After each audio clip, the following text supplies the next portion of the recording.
Salut à tous, salut à toutes. On se retrouve à une semaine de la rentrée. Et comme vous avez vu, j'ai décidé de faire une vidéo consacrée à l'école de la République et sa triste réalité. Mais tout d'abord, n'oubliez pas de vous abonner, de liker la vidéo si vous l'aimez et surtout de mettre des commentaires, ça m'aiguillera sur mes prochaines vidéos. Eh bien, allons-y.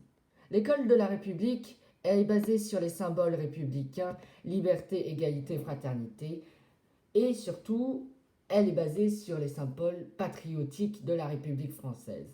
Mais j'ai bien peur que ces symboles soient en danger aujourd'hui plus que jamais. Notre liberté, notre égalité et notre fraternité n'est plus ce qu'elle était d'autrefois.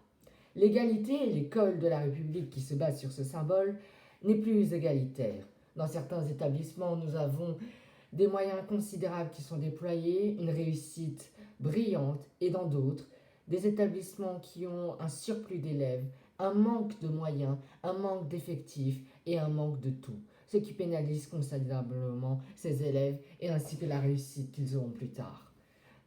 Eh bien, nous allons partir sur certains de ces fléaux. Tout d'abord, je vous présente Papendai, nouveau ministre de l'Éducation nationale, historien de l'immigration, lui-même immigré, fils d'immigré, excusez-moi. Il est aussi devenu directeur d'une université. Il est devenu directeur d'une université à Paris l'année dernière, en 2021, chargé d'être ministre de l'Éducation nationale pour cette année. Il aura comme mission principale, bien évidemment, de augmenter les salaires et tout ça. Mais surtout dans tout ça, c'est qu'il aura pour mission d'éviter les choses suivantes. Le fléau des principales et leur absence. Le fléau des principales, ou des directeurs comme vous voulez, sont les absences des professeurs. Ils savent qu'il n'y a peu de chances que le cours soit remplacé, donc ils devront faire de leur mieux pour leur remplacer ce cours grâce au personnel de l'établissement qui est présent. Car depuis 2017, il me semble, oui, une loi a été votée comme quoi chaque professeur et, et aura le devoir d'accepter 1 à 2 heures de cours en plus de ses heures habituelles. Bref, si après 15 jours, le professeur est toujours absent, le directeur a le droit de demander à son académie d'envoyer un remplaçant. Mais à cause de ce fonctionnement et de ce système qui prend beaucoup trop de temps, 1 à 2 mois pour envoyer un professeur, chaque année en France, plus de 2 millions d'heures de cours sont perdues. Car il y a le manque de moyens, le manque d'enseignants, le manque de problèmes de gestion interne à l'éducation nationale. L'administration possède des professeurs titulaires en zone de remplacement, des TZD, des R, mais ça ne suffit toujours pas. Donc ils font appel à des contractuels, comme l'Académie de Versailles en juin a fait un recrutement express pour tous ceux qui voulaient devenir prof, et bien ils pouvaient postuler à cet emploi. Mais il y a un véritable manque de vocation, surtout en maths ou dans les langues. Faute de personnel, le remplaçant ne vient jamais, pénalisant les élèves. Il y a des remplaçants que le rectorat cherche désespérément, et dont ceux qui ne savent quoi en faire. Car il y en a trop. Certains, par exemple l'Académie de Paris en 2022, avait beaucoup trop de profs de sciences. Ce sont de véritables professeurs fantômes, payés 1 900 € net pour attendre un simple appel hypothétique d'un remplacement sur leur académie à Versailles. Mais ce problème est dû à un problème que chaque année, les étudiants sont acceptés au CAPES de sciences par exemple. Ils réussissent et donc deviennent de ce fait eux-mêmes des professeurs dans le secondaire. Mais surtout, chers parents, si vous écoutez cette vidéo, n'allez pas voir dès la rentrée, vu que je suis persuadé que dès la rentrée, votre élève, votre fils ou votre fille n'aura pas de professeur, n'allez pas voir votre directeur et ne vous plaignez pas comme quoi il n'y a pas de professeur. Car le directeur a le droit de réserve, c'est-à-dire qu'il ne peut ni vous soutenir, ni vous aider, ni prendre part à une discussion avec vous, qui soutiendrait votre propre parti. Toutefois, si un professeur remplaçant arrive, c'est que ce n'est pas magique. C'est forcément que le professeur a été enlevé d'un établissement pour le mettre dans un autre établissement. C'est un jeu de chaises musicales qui consiste d'enlever là pour remettre là. Pour le ministre, la pénurie d'enseignants est à cause du ministère précédent qui a supprimé des milliers de postes et la solution est de recruter tous les candidats sans même vérifier leurs compétences. Le service de la fonction publique de l'éducation ne nie pas, mais reconnaît au contraire qu'il y a une véritable crise de l'enseignement et que la qualité de nos enseignements ne sont plus là. Nous avons tout perdu. Malheureusement, les professeurs compétents sont de plus en plus absents. Parce que maintenant, il faut savoir que les académies recrutent, parce que leur solution est de recruter en masse. Donc, après le fléau des principales, nous avons le manque véritable de professeurs. 10 600 postes au primaire et 13 690 dans le secondaire. Le secondaire, c'est lycée, collège, université. Les candidats au CAPES de maths sont seulement 816 pour 1035 postes disponibles en 2022. En plus de la réforme à l'accessibilité du concours au master, donc Bac plus 5 et non plus Bac plus 3, n'a pas arrangé le manque de professeurs. Il l'a accru plutôt. Le salaire. Parce que le manque de professeurs est dû au salaire, au manque d'attractivité. Vous voyez là, on est 11e. Je ne sais pas si vous vous rendez compte, mais on est 11e. Un professeur, il y a 40 ans, gagnait 3 fois le SMIC. Maintenant, il n'en gagne à peine un peu plus du SMIC, soit 1450 € net. De nos jours, un professeur qui loupe le CAPES devient TZR et gagne environ 1300 sans prime ou autre, mais ils ont fait un Bac plus 5. Alors que le contractuel fait le même métier, touche le même salaire net, mais il n'a que fait un Bac plus 3, ce n'est pas normal. Moi, je considère ça inégalitaire. Autre problème lié au salaire, le budget de l'éducation nationale en 2022 est de 55,2 milliards d'euros pour 296 350 fonctionnaires. Ce n'est que le côté humain, il y a aussi le côté matériel à payer, la restauration des établissements ainsi que leur modernisation, passant par l'achat de technologies pour les moderniser. Papendaï lui-même voulait faire de l'éducation nationale une priorité. Mais une priorité, il faut s'attaquer à tout. Mais ce qu'il faut d'abord s'attaquer, c'est les professeurs. Il veut faire un salaire au mérite, faire des récompenses. Il se dit être le pur produit de la méritocratie française. Ce sont des foutaises.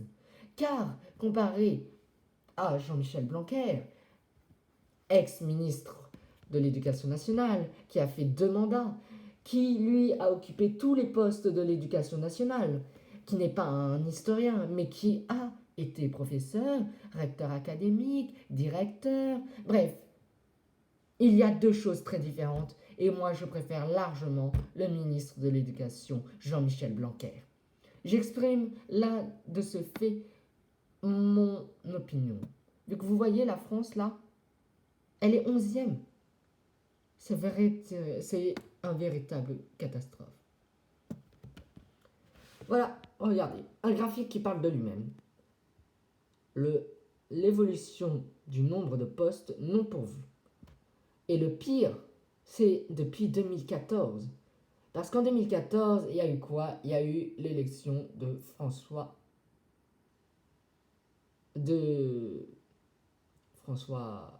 Hollande, oui, François Hollande,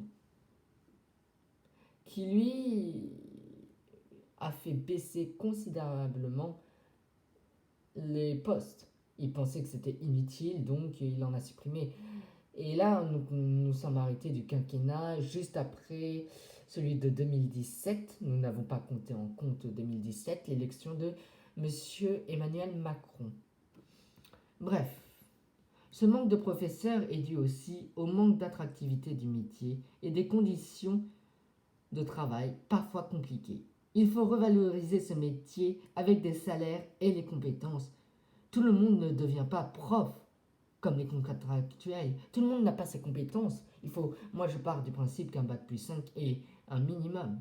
Emmanuel Macron parle pendant sa campagne de monter les salaires à 2000 et une rémunération au mérite. Le nouveau ministre de l'Éducation a comme chantier numéro 1 la revalorisation des salaires des professeurs pour pouvoir permettre à ces professeurs de vivre mieux et de permettre de nouvelles vocations. Parce que maintenant, il faut se le dire, les professeurs aujourd'hui, ce sont de véritables passionnés. Parce qu'ils sont passionnés, parce qu'ils deviennent professeurs et ils doivent supporter les élèves qui sont de plus en plus insolents, les parents qui sont de plus en plus pénibles, on va le dire comme ça. Mais surtout, ils se plient à la demande du ministère de l'Éducation et leur... Ah, arrêtons-nous sur ce sujet.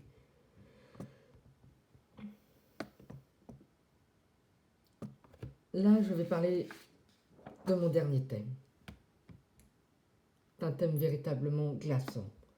J'ai choisi de ne même pas mettre d'image parce que c'est catastrophique. De la vocation au drame. Je vais vous lire une lettre. Monsieur l'inspecteur, mesdames et messieurs, aujourd'hui nous sommes samedi. Je me suis réveillé épouvantablement fatigué, épuisé. Après seulement 3 semaines de la rentrée, la succession d'inspecteurs ne se rend pas compte de ce qui se passe. À quel point tout le monde est épuisé. Tout ce qui se passe dans notre établissement se passe dans la violence et l'immédiateté. Je dois dire aussi que je n'ai plus confiance au soutien et à la sécurité que nous devait apporter notre institution. Et pour finir, je me demande si je fais bien une petite déprime. Je n'ai pas d'habitude, je n'en ai jamais eu, jamais fait. J'ai une boule dans la gorge depuis ce matin, et j'ai envie de pleurer, mais je suis tellement fatiguée pour me battre. Christine Renaud, directrice depuis 18 ans, écrit cette lettre 2 jours avant le drame et l'envoie à tous ses proches. Le 21 septembre 2019, la directrice se suicide en se jetant dans la cour de ses élèves. C'est un drame, me diriez-vous. Mais tant de professeurs sont comme ça. Les académies sont là pour vérifier si l'éducation se passe bien, si tout est en règle. Mais ils ne s'occupent même pas de leurs professeurs, ni même de leurs directeurs. Ces professeurs ont souffert terriblement. Ces élèves ne se rendent pas compte. Le métier de professeur est de plus en plus compliqué. Il est source de suicides. Les salaires sont de plus en plus bas. Les professeurs sont de plus en plus rares. Ce métier risque de périr. L'école de la République n'est plus égalitaire. L'école de la République est en train de tomber. Comme disait cette chère directrice, l'éducation maintenant, plus d'un parent sur 2 pense qu'un bon professeur, c'est un professeur sévère. Moi, je pense qu'un professeur bon est un professeur qui sait passionner ses élèves, les faire participer, leur faire apprendre, pas bêtement. Parce que je souhaite terriblement, et ça c'est adressé aux professeurs d'histoire, je pense que les professeurs d'histoire, et dans la matière de l'histoire, me diriez-vous, c'est d'apprendre par cœur une leçon. Non. C'est de savoir reconstituer les faits, de savoir reconstituer l'histoire, mais surtout d'aiguiser l'esprit critique, de savoir synthétiser, mais aussi de savoir faire une rédaction correcte. L'école de la République est perdue. Les 10 prochaines années qui viendront seront 10 prochaines années les plus cruciales pour l'éducation nationale. Si toutefois quelqu'un d'influent au sein du ministère écoutait cette vidéo, faites quelque chose, mais changez. Surtout, changez. Bref. Repartons sur des choses un peu plus gaies. Mes prochaines vidéos porteront sur la réalité. Comme vous l'avez vu, en cette année 2022, en cette rentrée, je ne ferai qu'une vidéo par mois. Et ma prochaine vidéo portera sur Jeanne d'Arc. Oh, Jeanne d'Arc. Me diriez-vous, Jeanne d'Arc est une figure emblématique du Moyen Âge. Elle est une femme et elle a réussi à battre les Anglais en dehors d'Orléans. Elle est pourchassée. J'ai envie de vous dire que tout ça est faux. Nous allons voir aussi Christophe Colomb et les massacres de masse pour les grandes découvertes. Ça aussi, il y a des mensonges. Nous verrons ensuite les croisades. Toujours aussi faux. Napoléon Bonaparte. Un mensonge. Bref, comme vous l'avez compris, les prochaines vidéos porteront sur les mensonges de l'histoire. Du simple Moyen-Âge à nos jours. Eh oui. Parce qu'il y a des mensonges, parce que l'éducation nationale, les professeurs ont pour objectif de vous enseigner le programme, mais le programme est truffé de mensonges. Bref, nous nous retrouvons pour une prochaine vidéo très prochainement. Activez votre cloche de notification. Je vous remercie de vous être abonnés, de m'avoir suivi et à très bientôt. N'oubliez pas le like et partagez cette vidéo si elle vous a plu. Merci.